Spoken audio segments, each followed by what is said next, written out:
कोटी देशवासीय दारिद्र्य रेषेच्या वर आल्याचाही त्यांनी उल्लेख केला।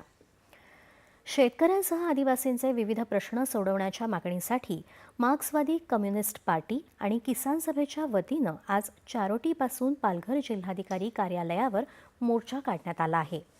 तब्बल 70 किलोमीटरचा हा पायी मोर्चा आहे। मार्क्सवादी कम्युनिस्ट पार्टीचे डहाणू विधानसभेचे आमदार विनोद निकोले, किसान सभेचे राष्ट्रीय अध्यक्ष अशोक ढवळे आणि शेतकरी नेते अजित नवले या मोर्चाचं नेतृत्व करत आहेत।